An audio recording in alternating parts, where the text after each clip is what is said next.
I kind of begged my mom. I said, please don't put him up there, the picture with his hat off, because he never wanted anybody to see him with his hat off. As you can see, we don't have the best genes in the family. Andrew as well. Seems like 30, the hairline's gone. And so he never wanted to see anybody see him with his hat off, and he hated dressing up. So in honor of him,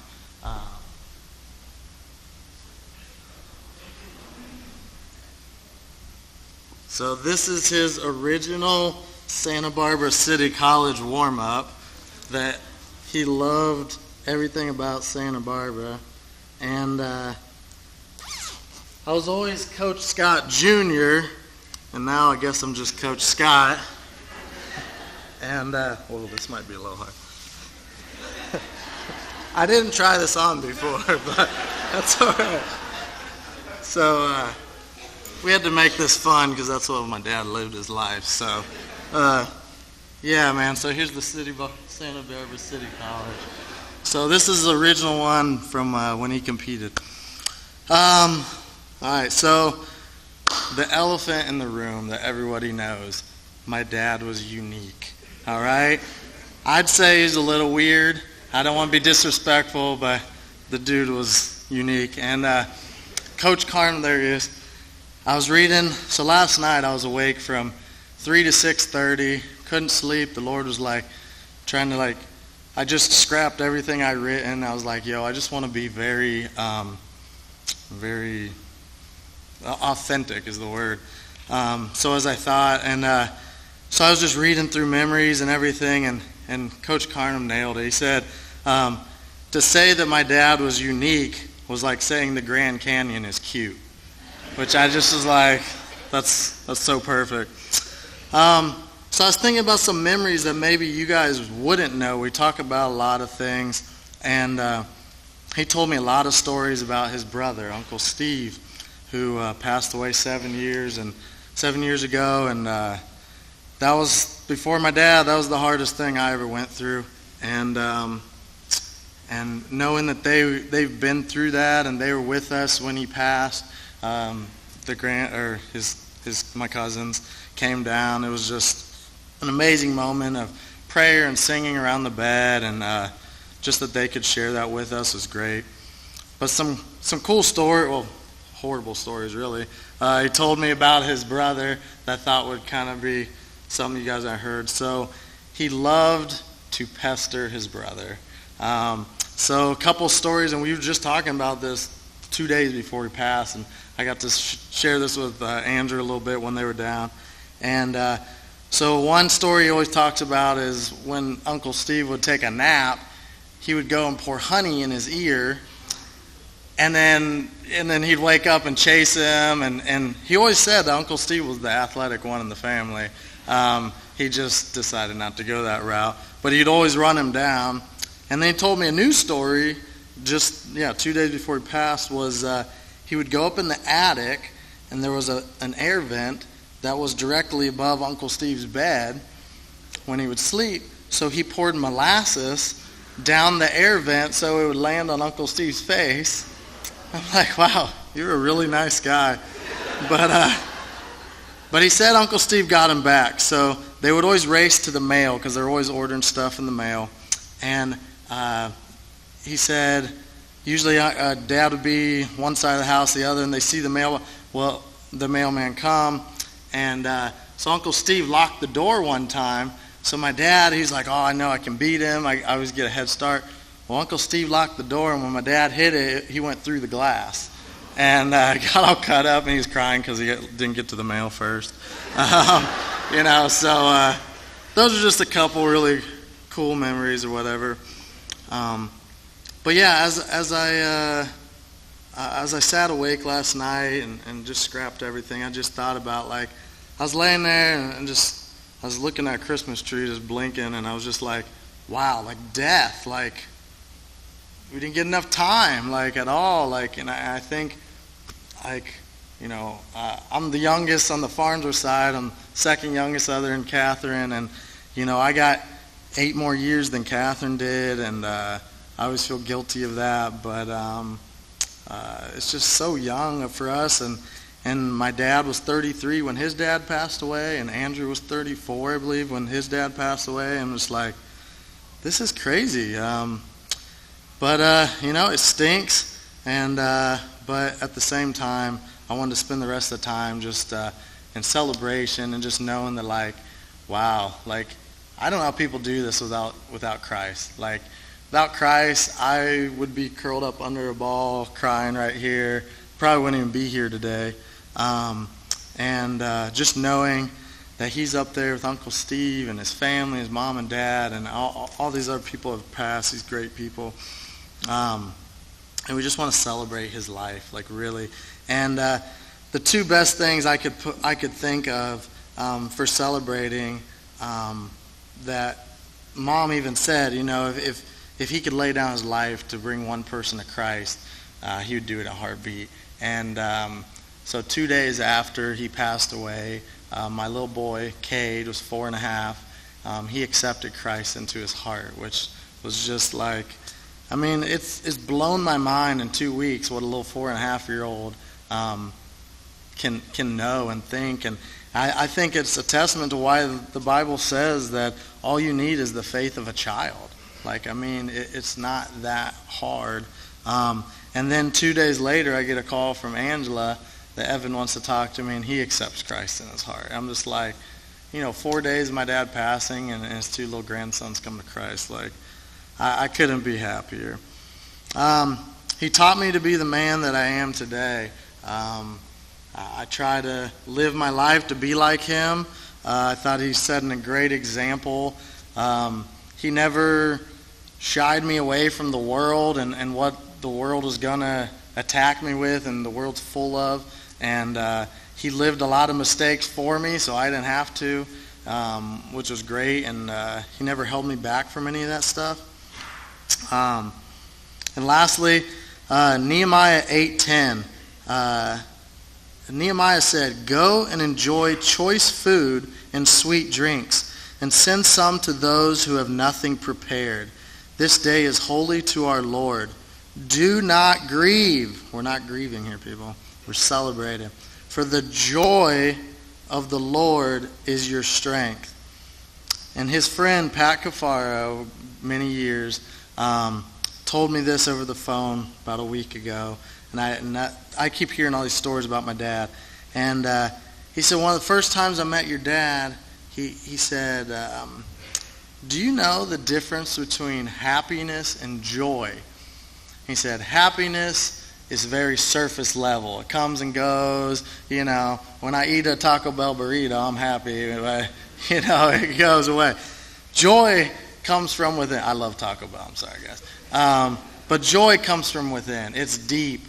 And he said, how do you spell joy? Joy. Jesus, others, yourself. And that's how my dad lived his life. And that's how I plan on living my life. And one more thing. So how many ADD kids does it take to change a light bulb? Who wants to go ride a bike?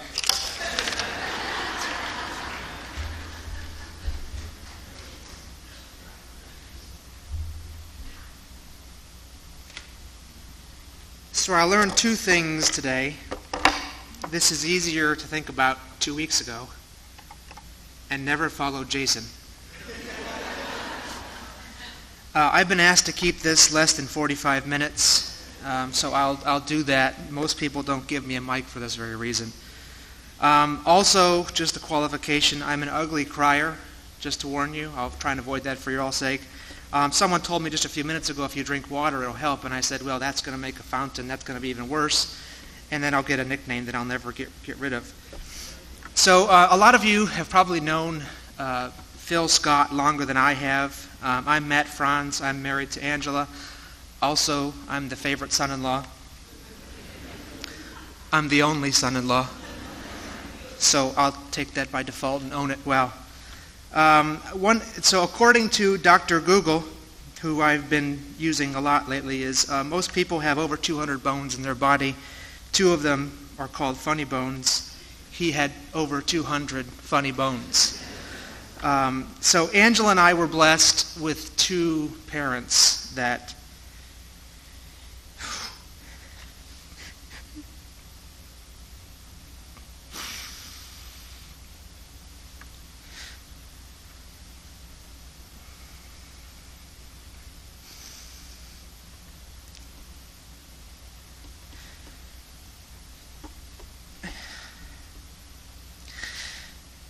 they were examples of how to be parents, of how to be people.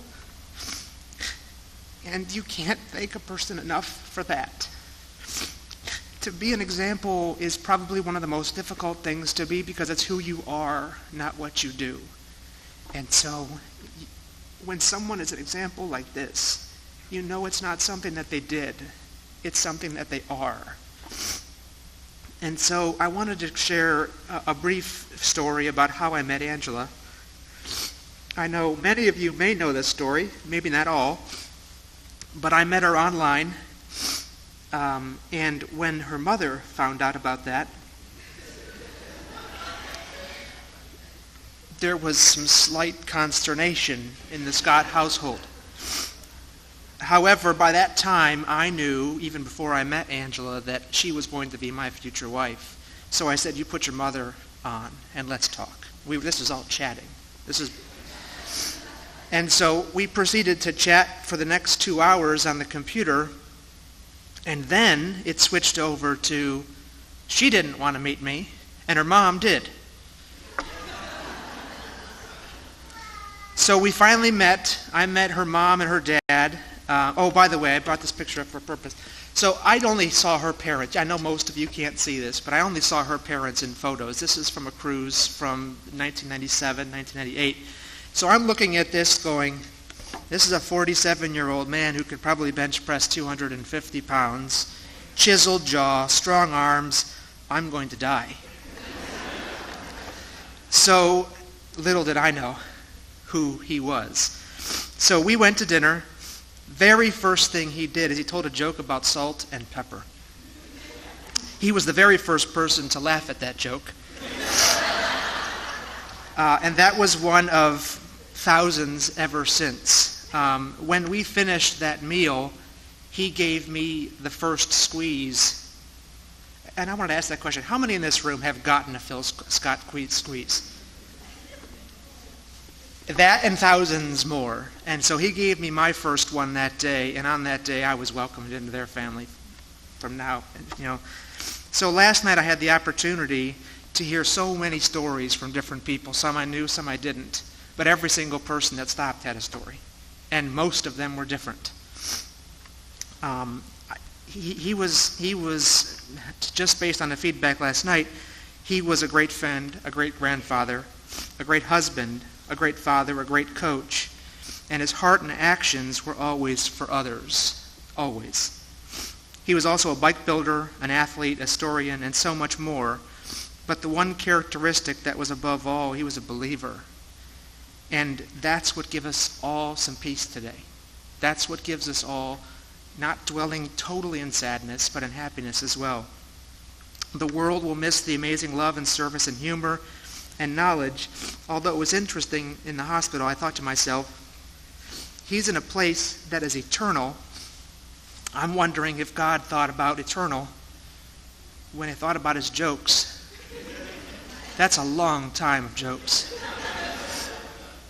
So in case you haven't realized by now, he gave of himself every day, including the last day before he died. But the best thing is his eternal soul's in heaven. We're all going to see him again.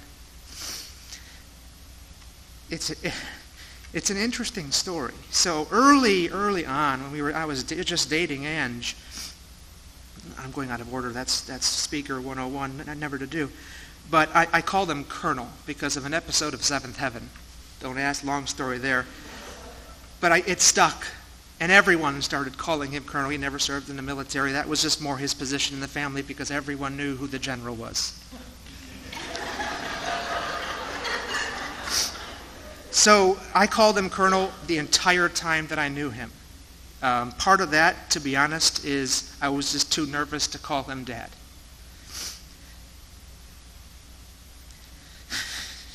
So, Dad, we're going to miss you, but we're going to see you again someday.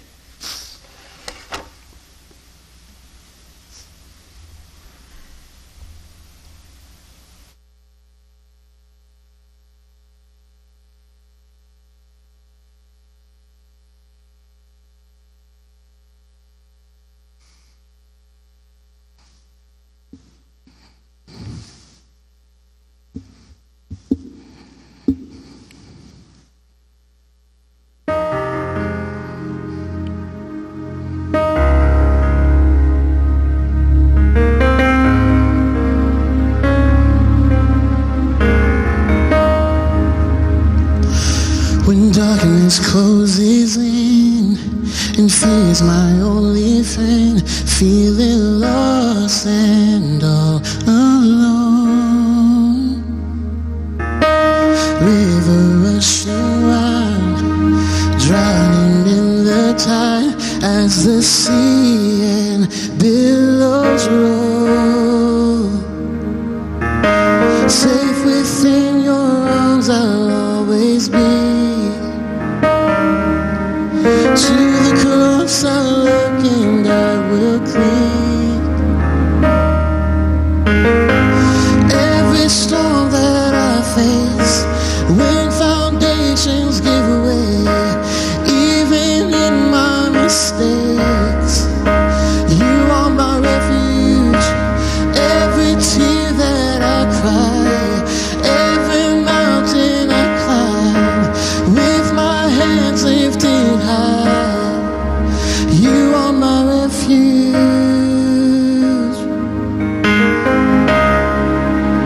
You are my refuge.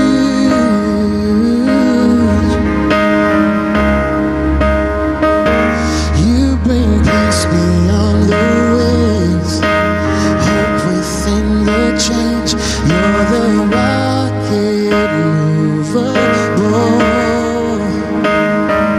Lord, remind me in this trial, there's refining in the fire. Brokenness is beautiful, and safe within your arms I'll always be.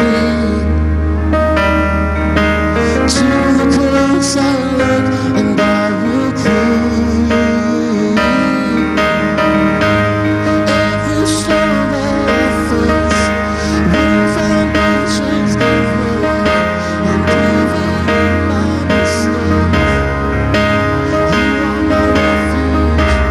Every tear that I cry, every mountain I climb, and with my hands lifted high, you are my refuge.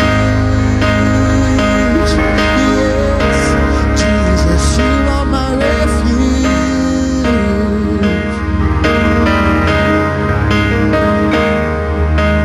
Hidden in the shelter of your wings, I will sing of how you delivered me. I will praise you. Hidden in the shelter of your wings, I will sing of how you delivered me. I will praise you. Hidden in the shelter of your wings, I will sing of how you delivered me. I will praise you. Hidden in the shelter of your wings, I will sing of how you delivered me. Safe within your arms I'll always be. Every storm that I face, and when foundations give way, and even in my mistakes, you are my refuge. And every tear that I cry, every mountain I climb, with my hands lifted high, you are my refuge. Jesus, you are my refuge.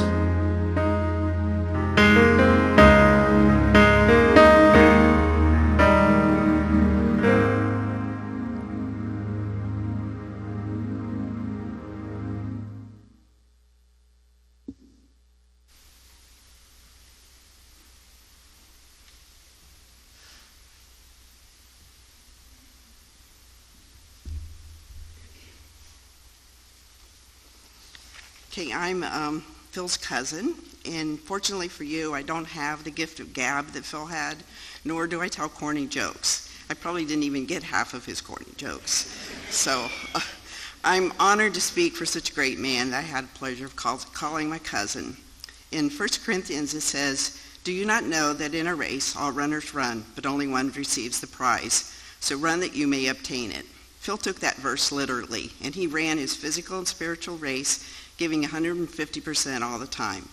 I met Phil at the beginning of his race, coming to his life when he was just 6 months old. Our moms, Darlene and Maureen, are sisters and are the second and third oldest of 8. After each married, they lived in Dayton, within walking distance of each other. With their dads working long hours, our moms spent their time together, taking care of us along with Steve. I'm sure Phil and I were double trouble, especially compared to Steve. And I asked Mom what she remembered about Phil as a baby, and she said he cried a lot. So, we moved back to Pike County when I was around 1, and our family spent many weekends together during our childhoods. We spent most Easters together. The kids all slept in the same room. I remember every Easter, Phil and I planned to stay up and catch the Easter Bunny and steal all of his candy. We always drifted off, woke up the next morning to a basket full of candy. I'm sure Steve and Donnie would have never devised such a plan. We each had a brother. Steve was 3 years older, and Donnie was 3 years younger. Steve and Donnie were quiet, liked to read books, and were similar in their easygoing personalities. Phil and I were another story. We were always outside playing, making up skits, battling with toy soldiers, or walking to a fire tower. If anyone caused any trouble, it was probably us. And I looked forward to those weekend visits almost as much as I looked forward to Christmas. Darlene and Duff were like second parents to Donnie and I, and my parents were like that to Steve and Phil. The skits we did were usually about Indians. In fact, one of the slides up there I think was me getting scalped. Decked out in costumes. Steve filmed us scalping Donnie many times because he always had a burr haircut, so it looked more realistic. We were dancing to tom-tom drums, smoking a peace pipe, or just some kind of an Indian skit. One of Donnie's favorite memories of Phil is when vacationing together, Donnie made a comment to a shoeless, homeless man, and Phil came to the rescue and had his back. A lifetime of respect was earned that day.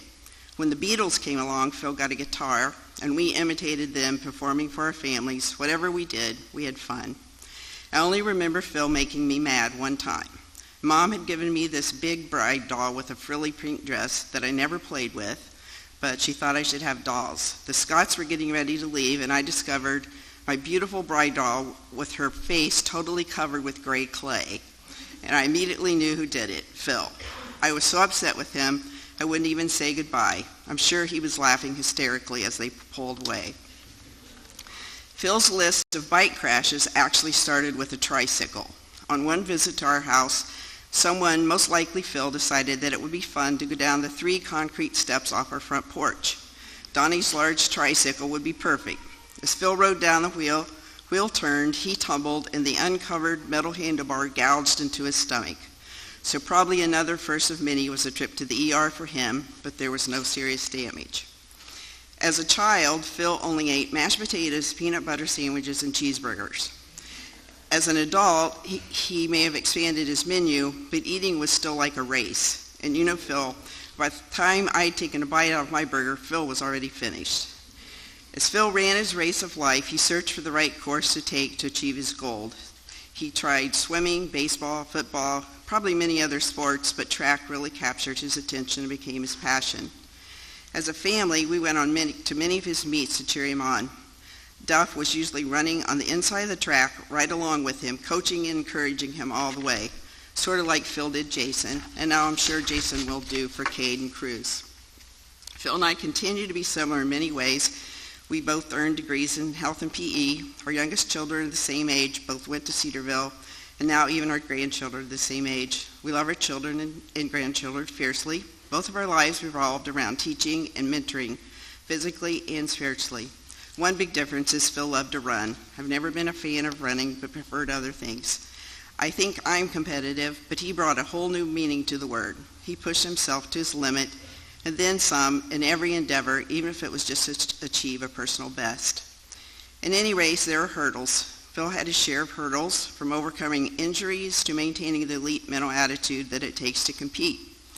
While competing in a decathlon at OSU early in his career, during a 1,500-meter run, which was the last event for the decathlon, Phil simply kept running and disappeared right out of the stadium. Later, he was found hiding in a phone booth. Of course, he got it together for the next meet, and he never looked back nor gave up. Another challenge came when just prior to the Olympic trials, he ran a nail through his foot. Phil's mental and physical stamina meant he still competed, although somewhat hindered in his performance. The decathlon really took a toll on his body, and he switched his Olympic dream over to bike racing. When he was at the Olympic trials, he encountered another huge hurdle. His dad passed away suddenly of a heart attack, and he totally missed the trials. Another dream dashed. The years of physically pushing his body past its limits caused severe back problems, which ultimately ended in surgery. He was plagued by many other physical ailments, from kidney stones to heart problems. Another course Phil chose to run was being a parent and coach. He gave his all to being a dad, a husband, and a coach to others, especially Jason. His knowledge of track was unsurpassed. Besides being a physical coach, he took on the role of spiritual coach. His chosen course didn't include laying up many treasures on this earth as much as laying up treasures in heaven. He used his opportunities he had in the lives of all he had contact with throughout all of his endeavors to glorify his Lord and point them to his Savior, Jesus Christ. Another race Phil excelled in was being the primary caregiver to his mom as she aged. He spent many days with her to help care for her so she didn't have to go into a nursing home.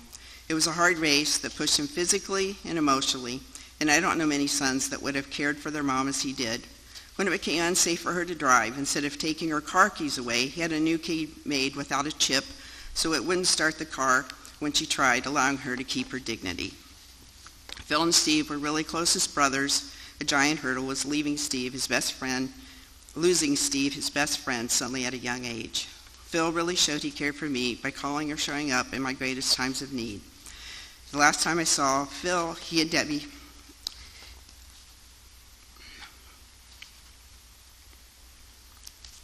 came to visit my mom. He left to go meet a guy about a bike, but his main concern was for the guy's salvation.